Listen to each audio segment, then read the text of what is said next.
साथियों नमस्कार। आप सब जानते हैं कि केंद्र में नरेंद्र मोदी की सरकार एक बार नहीं, दो बार नहीं, 3 बार युवाओं और छात्रों के वोटों से आई। इस बात को नरेंद्र मोदी खुद भी स्वीकार करते हैं, भाजपा खुद भी स्वीकार करती है। लेकिन यह भी सच है कि इस देश के युवाओं की सर्वाधिक हक तलफी इसी बीजेपी की सरकार में हुई। क्या आश्चर्य है कि बिहार की राजधानी पटना हो, उत्तर प्रदेश का लखनऊ हो, इलाहाबाद हो और अब छत्तीसगढ़ का रायपुर, हर जगह युवा आंदोलनरत है। छत्तीसगढ़ में एक झटके में 2897 यानी करीब 3000 सहायक शिक्षकों की नौकरी चली गई। चली क्या गई? राज्य सरकार, केंद्र सरकार और न्यायपालिका ने मिलकर के ले ली, बेरोजगार कर दिया सिर्फ एक झटके में।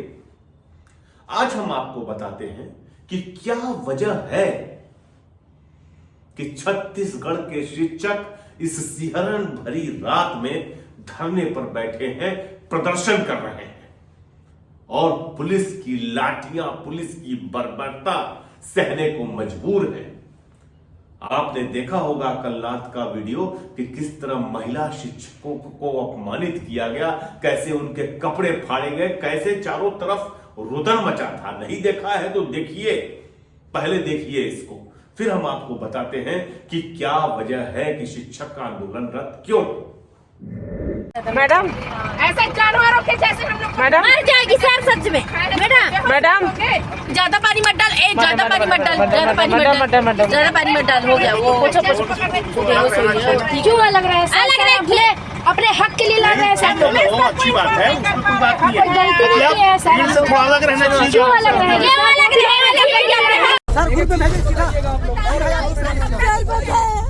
लोग इतना जबरदस्ती कपड़ा फाड़ते हैं लड़कियों का, ऐसा टच करते हैं लोग, बहुत गंदे से लड़कियों का। वो तो एक सर शराब पी कर आए थे सर, शराब पी के लड़कियों का छोड़ा। दरअसल ये पूरी कहानी जो है, शिक्षकों के इस आंदोलन की शुरुआत होती है। दरअसल एनसीटीई जो है, national council of teachers education, जो कि विभिन्न विद्यालयों में शिक्षकों की नियुक्ति के लिए मापदंड निर्धारित करता है, केवल मापदंड निर्धारित करता है। ये एनसीटीई के रूल बुक में लिखा हुआ है। एनसीटीई ने 2018 में एक आदेश पारित किया कि अब से केंद्रीय विद्यालय और अन्य विद्यालयों में प्राइमरी कक्षाओं में पढ़ाने के लिए बीएड योग्यताधारी शिक्षकों को रखा जा सकता है। दरअसल 9 मार्च 2018 को एक मीटिंग हुई थी, बैठक हुई थी केंद्रीय विद्यालय की, और इसमें एनसीटीई के लोग भी थे, अन्य लोग भी थे।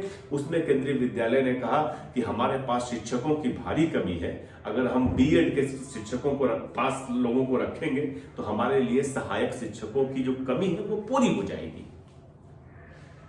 दरअसल 2010-2012 के बीच बीएड शिक्षकों की नियुक्ति होती भी थी। उसके बाद एनसीटीई ने आदेश जारी कर दिया कि बीएड पास लोगों को सहायक शिक्षकों के पदों पर रख सकते हैं। वैकेंसीज आई, उत्तर प्रदेश से आई, बिहार से आई। छत्तीसगढ़ में भी भूपेश बघेल सरकार ने अपने यहां सहायक शिक्षकों के लिए वैकेंसी निकाली 2023 में। उसी बीच राजस्थान का एक छात्र पहुंच गया सुप्रीम कोर्ट कि हमारे प्रदेश में बीएड पास लोगों को नौकरी सहायक शिक्षक की नहीं दी जा रही। मामला वहीं पर गया उलझ। फिर 11 अगस्त 2023 सुप्रीम कोर्ट ने जो एनसीटीई की गाइडलाइन थी उस पर एक आदेश पारित किया। सुप्रीम कोर्ट ने उस वक्त केंद्र सरकार पर जो टिप्पणी की थी वह मैं आपको जैसे का तैसा सुनाता हूं। सुप्रीम कोर्ट ने कहा, प्राइमरी स्कूलों के टीचर्स के लिए योग्यता के तौर पर बीएड को शामिल करके केंद्र सरकार ने संविधान और कानून के खिलाफ काम किया। ये राइट टू एजुकेशन के भी खिलाफ है। इन परिस्थितियों में हमें यह कहने में कोई संकोच नहीं है कि इसे रद्द कर दिया जाए। इसलिए इस फैसले का जब आया सुप्रीम कोर्ट से, देश भर में 2018 के बाद बीएड पास शिक्षकों की जिस किसी राज्य में नौकरी लगी, सबकी नौकरी खतरे में पड़ गई। सुप्रीम कोर्ट ने 2 चीजें स्पष्ट नहीं की थी। पहला कि एनसीटीई के नोटिफिकेशन के बाद जिनको नौकरी दी गई है उनका क्या होगा। जो दूसरी चीज सुप्रीम कोर्ट ने स्पष्ट नहीं की, वह यह नहीं किया कि फैसले के पहले जो भर्ती प्रक्रिया शुरू कर दी गई है उसका क्या होगा। खैर, इसके बाद पूरा माहौल गरमाया, तमाम जगहों पे नियुक्तियां हुई थी। मध्य प्रदेश में क्लैरिफिकेशन याचिका डाली गई हाई कोर्ट में। हाई कोर्ट ने साफ तौर पे कहा कि एनसीटीई के नोटिफिकेशन के बाद जिनकी नौकरी लगी है उनको नहीं हटाया जाएगा। लेकिन इस पर कोई क्लैरिफिकेशन नहीं आया। किसी कोर्ट ने कुछ नहीं कहा कि फैसले के पहले जो भर्ती प्रक्रिया शुरू हुई है उसका क्या। दरअसल इस सबके बीच छत्तीसगढ़ में जो हुआ वह बड़ा चौंकाने वाला था। छत्तीसगढ़ की भूपेश बघेल सरकार ने मई 2023 में, यानी कि जो सुप्रीम कोर्ट का फैसला आया उसके पहले, अपने यहां भर्ती प्रक्रिया शुरू की थी। जून में एग्जामिनेशन लिया और जुलाई में काउंसलिंग की डेट घोषित कर दी। लेकिन जब सुप्रीम कोर्ट का फैसला आया तो जो डीएलएड वाले हैं वो पहुंच गए सुप्रीम कोर्ट और कहा कि काउंसलिंग रोक दी जाए। सुप्रीम कोर्ट ने कहा कि हाई कोर्ट जो फैसला करेगी वो हम मानेंगे। हाई कोर्ट के उन्होंने छत्तीसगढ़ हाई कोर्ट को इसके लिए अधिकार दे दिए। उसके बाद जो हुआ वह बड़ा अपने आप में चौंकाता है। काउंसलिंग की प्रक्रिया शुरू होने के बाद भर्तियां शुरू हुई। भर्ती के लिए पत्र जारी कर दिया गया। सितंबर 2023 में जब ऑफर लेटर शिक्षकों को जारी किया गया, क्योंकि चुनाव भी आ चुके थे, कांग्रेस पार्टी ने शिक्षकों के लिए ऑफर लेटर जारी किया और उसमें साफ तौर पे लिख दिया कि आपको जो बहाली है वो हाई कोर्ट के अंतिम आदेश पर निर्भर करेगी। स्पष्ट तौर पे लिखा गया। तब तक सत्ता परिवर्तन हो गया और हाई कोर्ट का आदेश आ गया। एक बार में छत्तीसगढ़ की बीजेपी सरकार ने इन शिक्षकों की नियुक्तियां रद्द कर दी। आप सोच रहे होंगे, आप देख रहे होंगे, आपको लग भी रहा होगा कि मैं बार बार बीजेपी पर हमला क्यों कर रहा हूं।